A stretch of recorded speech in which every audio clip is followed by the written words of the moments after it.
Welcome to my channel. तेज चलतु सुरभि 2024 आम किसी बछा बछा क्विज गुड़ी को आज आलोचना करने जेगुड़ा कि आमर क्विज कंपिटिशन पढ़ार बहुत चान्स रही।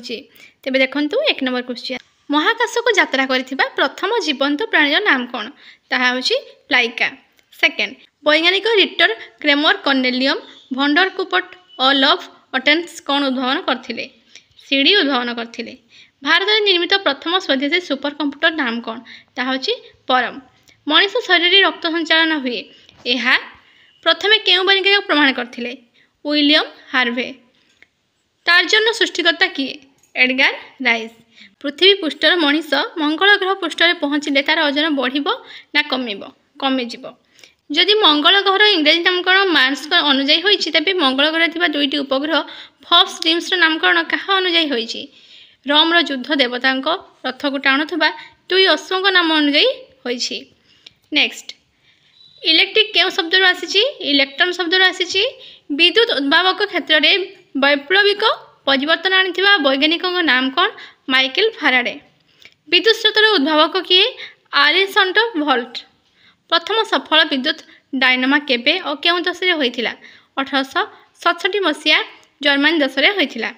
जलर विद्युत उत्पादन अमेरिका रे केबेठारु आरंभ हैला? 1858 मसीहा आरंभ हैला। नेक्स्ट, केउ मसीहा जर्मनी प्रथम बाइसाइकेल तैयारी होइथिला और किए यह निर्माण करथिले? 1817 मसीहा होइथिला। ताहाकू वार भान ड्रेइज तैयारी करथिले। पृथ्वीर प्रथम बाइसाइकेल नाम कौन? ड्रेजिन थिला। स्टीलर चका थाई प्रथम बाइसाइकेल किए तैयारी करथिले? फ्रांस लालिमेंट तैयारी करथिले। वर्तमान आम जो बाइसाइकेल व्यवहार करछु ताहा केबे निर्माणित होइथिला? ताहा निर्माण होइथिला 1885 मसीहा। वैज्ञानिक ड्रेस तैयारी करथिबा बाइसाइकेल को लोके केउ नाम रे संबोधन करथुले? डांडीहर्स नाम धरी संबोधन करथुले। वायुमंडल केउ स्तर अल्ट्राभायोलेट किरण प्रभाव विश्ववासी को रक्षा करुछि? ओजोन स्तर। केउ वैज्ञानिक प्रथमे आंटार्कटिक महासागर उपर देई रेडियो संकेत प्रसारित करथिले? मार्कोनी। इंग्रेजी टेलीफोन शब्दटी केउ दुईटी ग्रीक शब्द मध्य मिश्रण सृष्टि होता है? प्रथमटी टेली और द्वितीयटी फोन। टेलीफोन उद्भावक किए? Graham Bell. टेलीफोन उद्भावक ग्राहम बेल प्रथमे केबे यार डेमोन्स्ट्रेट करथिले? ना 1876 मसीहा मार्च 10 तारिख। टेलीस्कोप उद्भावक किए अटंती? गालिलियो। टेलीस्कोप प्रथमे हॉलैंड केउ वैज्ञानिक तैयारी करथिबार सूत्र आविष्कार करथिले? हांस लिफ्रेस। टेलीस्कोप शब्दटी केउ ग्रीक शब्द आसी? टेलीस्कोपेन। नेक्स्ट हूँ कौन ना ग्रीक शब्द स्कोपेन अर्थ कौन? ना स्कोपेन अर्थ देखा। सिनेमास्कोप छवि उद्भावक किए अटंती? Henri Chretien. सिनेमा छवि व्यवहृत होता स्वतंत्र धरणर लेंस नाम कौन? आनामॉर्फिक लेंस। सिनेमास्कोप तैयारी विश्वर सर्वप्रथम चलचित्र नाम कौन? The rough. गछगुड़िक बामन कर रखुवा वैज्ञानिक कौन कह जाए? ना बोनसाई। नेक्स्ट हूँ कौन ना बोनसाई कर कला केबेठारु आरंभ होइछि? 1000 वर्ष तलू। केउ शताब्दी जापानी माने बोनसाई विद्या को आधुनिक प्रणाली प्रयोग करने आरंभ करथिले? 12 शताब्दी। जापानी भाषा रे बोनसाई अर्थ कौन? यार अर्थ थाली रे लगा जाई परिबा गछ।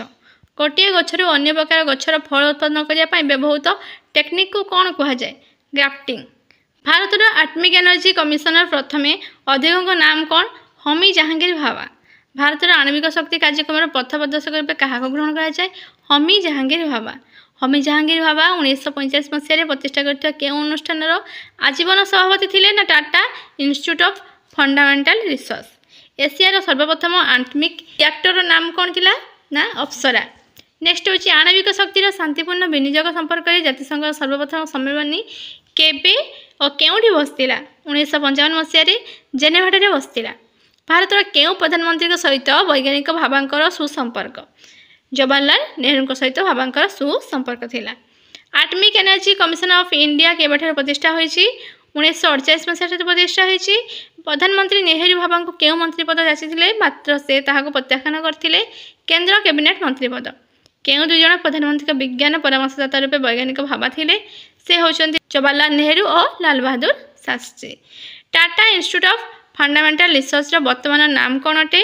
Bhabha institute of fundamental research. विख्यात गाणितिक सत्येंद्रनाथ बोस को जन्म केबे और कौटी होइतिला? कलिकता ठारे 1894 मसीह जन्मग्रहण करथिले। एस एन बोस प्रथमे केउं विश्वविद्यालय पदार्थ विज्ञान अध्यापक रूपे नियुक्ति पाइथिले या कलिकता विश्वविद्यालय केउं विख्यात वैज्ञानिक एस.एन. बोस को स्टैटिस्टिकल नुआ फॉर्मूला संपर्कित पेपरटी को इंग्राजी जर्मन भाषा को अनुवाद करथिले आइंस्टाइन बोस स्टैटिस्टिक अन्य केउं भाव में जनाशुना अछंती यह बोस आइंस्टाइन स्टैटिस्टिक नाम जनाशुना अछंती प्यारिस गला दीर्घ 10 मास पर्यंत एन्स बोस क्या अधीन में गवेषणा करते मैडम क्यूरी को अध्ययन करते केउं विश्वविद्यालय कुलपति रूपे एन्स बोस दायित्व नहीं विश्व भारती भावुची भिडियोटी पिला उपयोगी हो भल लगे लाइक शेयर करूँ आम चैनल नुआ थे चैनल टी को सब्सक्राइब करूँ थैंक यू।